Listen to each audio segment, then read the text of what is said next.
से आगे बैठ जाओ, सब बैठे, हमारी माताएं बैठी। साथियों, आज बदनावर की इस पावन धरा पर हमारे आदिवासी समाज के वीर क्रांतिकारी, हमारे आदर्श भगवान बिरसा मुंडा, हमारे इस देश के महानायक, हमारे वीर क्रांतिकारी टंट्या भील और बाबा साहब अम्बेडकर ने जो हमें संविधान दिया, और जिस संविधान के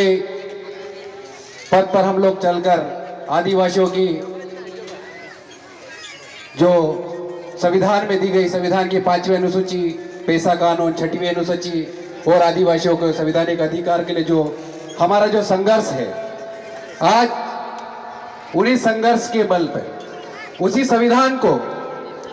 मानते हुए आज ये आदिवासी समाज का पढ़ा लिखा नौजवान युवा आज संवैधानिक दायरे में रहकर ये जमीन बचाने की लड़ाई भी आज लड़ रहा है। साथियों, जिस प्रकार से हमारे बदनावर में आज ये करीब करीब 20 से 21 गांव की जमीन है, जिसको यहाँ की वर्तमान सरकार, जो भी मध्य प्रदेश की वर्तमान सरकार, मनमोहन सरकार, मोहन यादव सरकार और केंद्र की मोदी सरकार सिर्फ और सिर्फ विकास के नाम पर सिर्फ आदिवासियों को ही क्यों खदेड़े जा रहा है। आज धार जिले के साथ साथ आप मध्य प्रदेश के किसी भी जिले में देख लीजिए, आज सबसे पहले अगर निशाना बनाया जा रहा है तो कहीं ना कहीं आदिवासी समाज को। तो साथियों, हमको ये सोचना है कि यह आदिवासी समाज को या भोले भाले किसान और आदिवासियों को ही क्यों लूटा जा रहा है, आदिवासियों की जमीन क्यों छीनी जा रही है, इसको भी हमको गंभीरता से सोचना चाहिए। क्योंकि इस देश में कई सामान्य वर्ग की जमीन हो, चाहे ओबीसी की जमीन हो, उस पर कोई भी सरकार हाथ नहीं डाल रही है, लेकिन सिर्फ आदिवासी की ही जमीन पे हाथ क्यों डाल रही है? आप जानते हो क्यों डाल रही है? आदिवासी समाज की जमीन पे हाथ इसलिए डाल रही है क्योंकि हमारा समाज, जो आदिवासी समाज का जो जितना भी हमारा समुदाय है, वो अलग अलग उपजातियों में बटा है। हमारा आदिवासी समाज जो है अलग अलग संगठनों में बटा है। हमारा आदिवासी समाज जो है अलग अलग भाषाओं में, अलग अलग बोलियों में, अलग अलग रीति रिवाजों में बटा है। साथियों, अगर आदिवासी समाज की जमीन को बचाना है, आदिवासी की संस्कृति को बचाना है और आदिवासी की सुरक्षा करना है, तो हमको एकजुट होकर मिलकर लड़ने की जरूरत है। वरना हमारी जमीन कभी बदनावर में छीनेंगे, कभी कुक्षी में छीनेंगे, कभी धार में छीनेंगे, कभी मनावर में छीनेंगे, तो कभी भोपाल में, तो कभी ग्वालियर में भी छीनेंगे। आप देख लीजिए, वर्तमान में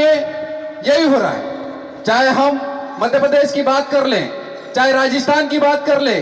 चाहे गुजरात की बात कर ले, चाहे झारखंड की बात कर ले, चाहे उड़ीसा की बात कर लीजिए, चाहे आप महाराष्ट्र की बात कर लीजिए, लेकिन सबसे ज्यादा छीनी जा रही है जमीन तो सिर्फ आदिवासियों की जमीन छीनी जा रही है, जिसका आप नतीजा देख लीजिए। गुजरात में सरदार सरोवर डैम के नाम पे कितने करोड़ों लोगों, कितने आदिवासियों को कितने करोड़ों की जमीन छीन ली गई है, और आज भी वहां का आदिवासी दर दर की ठोकरें भटक रहा है, क्योंकि इनको 2 वक्त रोटी के लिए तरसना पड़ रहा है। यही हालत आपके यहाँ पे बदनावर के बेशोला में भी होने वाली है। इसलिए आपको कहना चाहता हूं, ये मंच से बड़े बड़े भाषण देने नहीं आए, ये सिर्फ आप लोगों के ये कहने आए हैं कि आपके जितने भी ये 21 गांव की जो जमीन है, आज ये आप ये 5 से 7 गांव की जमीन बचाने की बात कर रहे हैं, लेकिन यह देखिए तो आप 21 गांव की जमीन को अधिग्रहण कर रहे हैं यहाँ की सरकार। तो आप लोगों से कहना है, अगर आप लोगों की 21 गांव की जमीन को बचाना है तो सिर्फ हमको 5 गांव के आदिवासियों को एकत्रित नहीं होना है। अगर 21 गांव की जमीन को बचाना है तो 5 राज्यों के आदिवासियों को एकत्रित होकर यहाँ पे आंदोलन करने की जरूरत होना चाहिए कि नहीं होना चाहिए? तो आज मैं आपको कहना चाहता हूं कि आपको भील, भिलाला, बारेला, पटेलिया, गोंड, कोरकू, उराव, संताल, मुंडा, इसमें बटने से अच्छा है सिर्फ आदिवासियत के नाम पर हमको एक मंच के नीचे और एक झंडे के नीचे आने की जरूरत है। आज धार जिले के ये बदनावर में जिस प्रकार से हमारे बेसोला की जमीन छीन रही है, आज हमारे आगे जो 21 गांव की जमीन छीन रही है, इससे पहले भी कई हमारे आदिवासी गांवों की जमीन छीनी है। लेकिन उस आदिवासी जमीन को बचाने के लिए जब आदिवासियों की जमीन, जो हमारे भगवान बिरसा मुंडा और टंट्या भील ने जो हमें जमीन दी है, जो हमको जमीन का मालिकाना हक दे के गए हैं, उस जमीन को बचाने के लिए जय शिवा, चाहे आदिवासी समाज का कोई भी सामाजिक संगठन कभी पीछे नहीं हटा है और आपकी जमीन बचाने के लिए भी ये जय शिवा कभी किसी कीमत पे पीछे नहीं हटने वाला है, आपके साथ कंधे से कंधा मिलाकर खड़ा रहेगा। लेकिन शर्त इस बात की, आपकी जमीन बचाना है तो आपको आगे खड़े होना पड़ेगा। आज मैं देख रहा हूं यहाँ पर जो बदनावर के बेसवाला में आज आप महापंचायत कर रहे हो,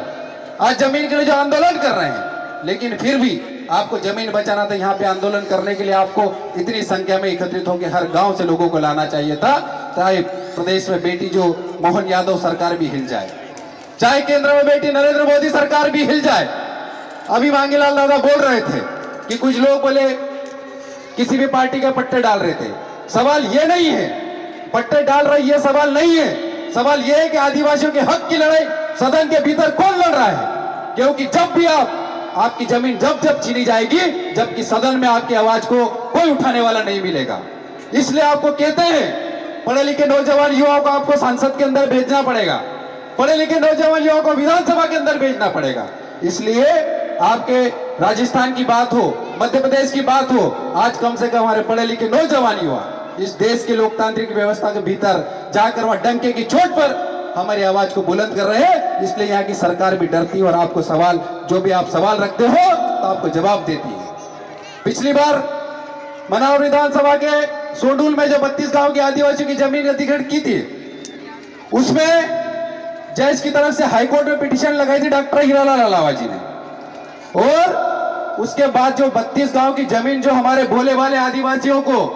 उनको जो फर्जी जो अंगूठे लगाए थे, उनको पैसे की लालच देकर, उनको जो पैसे की लालच देकर जो अंगूठे लगवाए थे, 32 गांव की जमीन तो अधिग्रहित कर ली। लेकिन जब 2018 के विधानसभा चुनाव में डॉक्टर साहब ने विधानसभा में जब प्रवेश किया और वहां पे जमीन के लिए जब विधानसभा में प्रश्न लगा के पूछा,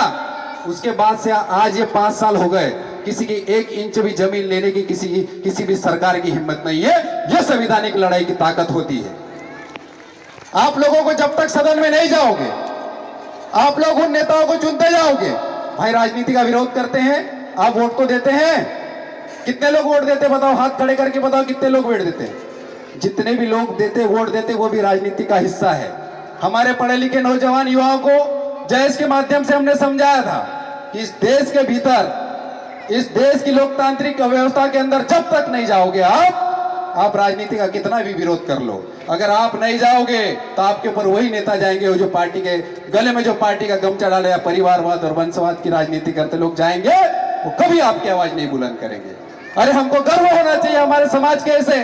चाहे राजस्थान हो चाहे मध्य प्रदेश में, उनके विधानसभा के अंदर हमारे 3 से 4 विधायक पहुंचे